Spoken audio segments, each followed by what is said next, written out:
Hello, dear friends. This is Anil Kumar Srivastava. Today, I will be discussing organizational structure of the Communist Party of China and its relationship with the government there. So, first look at the map. In short, I would highlight the map. In fact, we have posted here three diagrams, one of which consists of this map. Look at this one. China. This, in fact, gives you the worm's eye view also, as well as the bird's eye view as to how China's expansionist policy pans out and why China is so eager to expand its say borders. So look at this one. China is the third largest country in terms of its geographical extent. It almost comprises 9.5 lakh square, 9.5 million square kilometers of land, and in fact, it is bordered by 14 countries, one of which is India. However, India earlier in 1949 October, when the present China was established by Mao Zedong, during that period, it did not have any share with Indian border. That's why it occupied Tibet, so that it could lead to sharing of borders with India. And after its illegal occupation of Tibet, it came close to India's borders. But the problem there is that it is a line of actual control. It means whatever line was controlled by China and India respectively, in fact, they stood their ground there, and that become LAC. It is not that it is a result of ceasefire or something like that. In fact, no ceasefire has taken place here.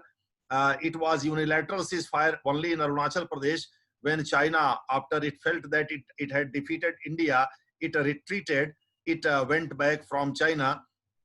So I would like to tell you that this map is indicative of China's expansionist policy, and nothing more than that. Say this map has been shown only to figure out how China's say motive is to expand its borders is. Now look at the party structure. We are moving to the party structure. Look at this one. It is important. In fact, the heading suggests this one. Look at this. The first, we have here certain indicators, markers, in fact, to point out how things look or appear in this diagram. Look here. Elects appoints has been shown by a straight arrow mark, and nominate has been shown by a dotted arrow mark. And party exercises nomenclature authority, that is the real authority, what I mean to say, though in the theory it is suggested that there is a government separate from the party structure, but the fact of the matter is that party exercises full control over the government there, and the party's general secretary, in fact, is the president of Communist Party of China. So it has been shown by a reverse flag, as you look at here. Now look at the left corner, say at the bottom. Public elects township congresses, and township congresses in turn elects township governments. Further, public elects county congresses, and county congresses in turn elects county governments. However, county congresses not only elect the county governments, it also elects municipal congresses, and municipal congresses in turn elects municipal government. Further, municipal congresses elects provincial congresses, and provincial congresses in turn elects provincial governments. Now, it is related to the local government that has been shown above at the top. Say now look at the broader picture here. Now look at the National People's Congress. National People's Congress comprises 2,591 members, and it is the most powerful body of the Communist Party of China. In fact, it is like our parliament. It legislates, its primary function is to legislate on various vital issues. It also broadly sets out the policies.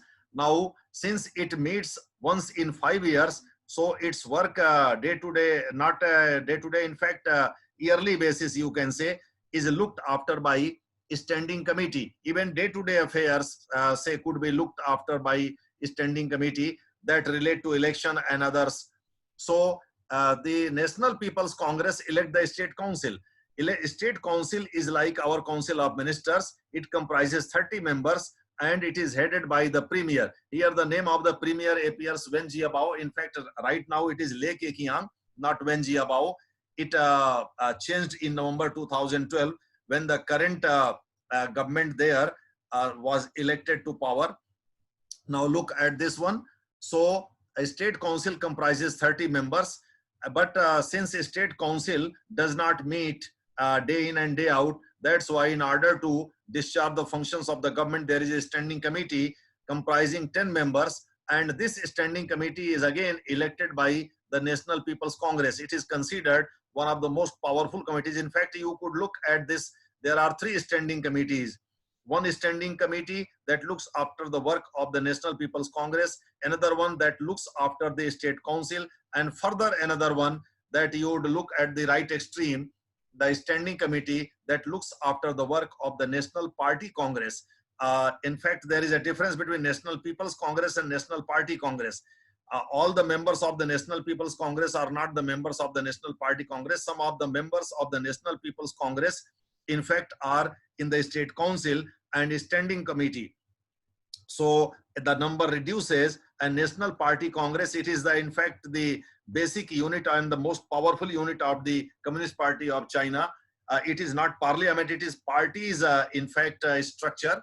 So, but here again, you would look at the standing committee that comprises 9 members. So there are 3 standing committees. One standing committee that looks after the work of the National People's Congress, that is a Communist Party of China's parliament. Another standing committee looks after the work, some functions of the State Council, and another standing committee is here that looks after the work of the National Party Congress. So we would be discussing each one say separately. So we have discussed the State Council. State Council is like our Council of Ministers, and its premier is equivalent to our Prime Minister. However, in practice, the real power vests in the Secretary General, who also happens to be the President of the Communist Party of China, and also the President of the country, and also the head of the military commission, Central Military Commission there. In fact, whatever is happening right now in Galwan or in Pangong Tso area or in Hot Spring area, that has been happening at the behest of Xi Jinping, who is now at the helm of affairs, and he is now heading the Central Military Commission. He is the Secretary General of his party, and he is also the President of Communist Party of China. In other way, you can say that he is the President of China. So now we come to the extreme right. Look at this one. Say extreme at extreme right, you see 2 blocks. One related to Supreme People's Court, that is the structure of the judiciary. It is insignificant since the Chinese judiciary does not enjoy the review power, judicial review power as it is called. So it is insignificant. And in the 2 blocks, you see Supreme People's Procuratorate. In fact, it is like our Lokpal or Ombudsman. Supreme People's Procuratorate, in fact, is like our Ombudsman, I would like to again say. However, its wings have been vastly curtailed and are trimmed, you can say, since it works under the tutelage of the Secretary General. That's why Supreme People's Procuratorate is just a puppet at the hands of the government. So there are so many ministers charged there with corruption and others, but it hardly looks into that one. In fact, it needs the sanction of the Secretary General, and those who fall out with the Secretary General, only their matters are investigated by this one, and they are only punished, like of which happened 3 years back when the former railway minister was brought to justice. He was punished and was earlier sentenced to death. Later, his death sentence was commuted into life imprisonment. So now this procuratorate, in fact, is like our ombudsman. Above this one lies the Supreme People's Court. It is like our Supreme Court, but since it does not enjoy the judicial review power, hence it is insignificant. Now look at the party departments. Party departments.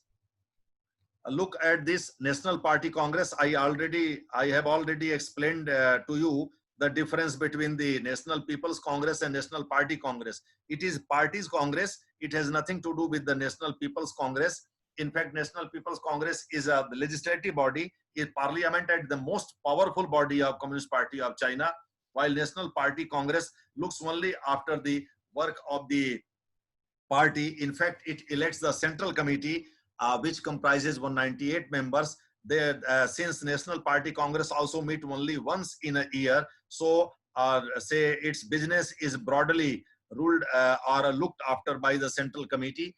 Central Committee elects Politburo. Politburo, in fact, is the core body that takes the vital decisions. However, it takes all the decisions at the behest of the Secretary General. Above the Politburo stands the Standing Committee, comprising 9 members. It is again elected by the Central Committee. Standing Committee, in fact, looks after day-to-day work of the party, and above all, the Central Committee elects the Secretary General. Secretary General, in fact, is the most powerful person in Communist Party of China. Secretary General and Politburo together say make what we call democratic centralism. That is, the decision there is taken by the Secretary General and okayed by the Politburo. All the members of the Politburo okay it. There is unison. They speak in one voice. There is no differing perception, differing voice. So Secretary General is the most powerful one. He also happens to be the chairperson of the Central Military Commission, that is heading the military. And he also, in fact, is the president of China. So I would like to tell you one thing. PLA is actually parties as a military. China is the only country in the world where the military is a party's military, not government's military. So whosoever is general secretary, in fact, military listens to that person only. In other words, the premier there, who is almost equivalent to our prime minister, is a Lilliputian official in the entire structure. The real power vests, in fact, in the Secretary General. So whatever is happening in Ladakh, I would like to tell you again, it is happening at the behest or at the instance of General Secretary, that is Xi Jinping. Now look at another diagram. It is in fact further elaboration of the above one. Here you look at say at the main bodies is running from one. Below you see businesses. Look at this one. Businesses lobby government ministries on regulatory issues. By this one we mean that there are ministries and departments, various departments there on various regulatory issues that in fact guide the functioning of various bodies there, the administrative functioning of the various bodies there. In fact, it is decided, look at this one, emerging issues. It is decided by, in fact, party departments, not by the government departments. Now look at the above one, in block 1, party departments and government ministries, what they do. Look at this one: conduct policy research, organize policy experiments, draft policy documents, consult businesses on regulatory issues, etc. So it has been broadly, in fact, incorporated there. Now look at the second block, leading small groups. The functions and other aspects of this body has been written there. Look at this one: coordinate and lead policy work in departments and ministries, recommend policies to Politburo Standing Committee. So now look at the third block. Politburo Standing Committee decides major policies. Party Politburo approves Standing Committee decisions. Now look at the fifth one, proposes legislation to National People's Congress Chairman's Group. Now look at the sixth one, refers proposed legislation to NPC Committee to review and amend. Now look at the seventh one, National People's Congress Specialized Legislative Committees. They review, amend legislation, recommend legislation to NPC Chairman's Group. Now look at the eighth one. Look here, eighth one, refers legislation. It is in fact National People's Congress Chairman's Group. Refers legislation recommended by committee for debate by NPC or NPC Standing Committee. After eighth one, you would look at the ninth one, National People's Congress Standing Committee debates, amend, passes legislation. We have already discussed about the Standing Committee of the NPC.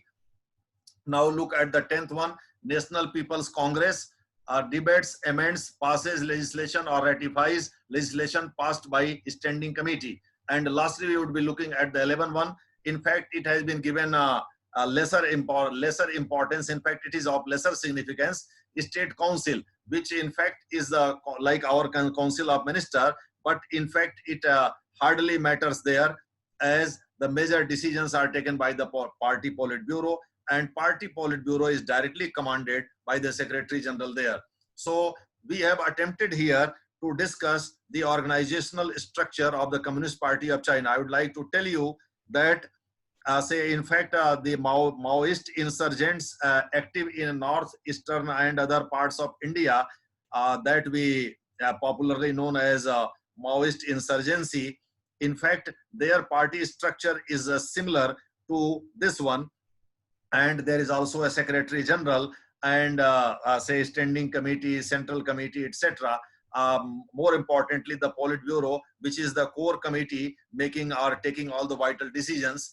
So their party structure is the similar one, but the only difference is that they are not in power and they are separatist one. They are in fact considered anti-government, and that's why government always stands its ground and it takes cudgel against them. So here we attempted to discuss the party structure of Communist Party of China and its relation with the government. Thank you. Keep on watching this.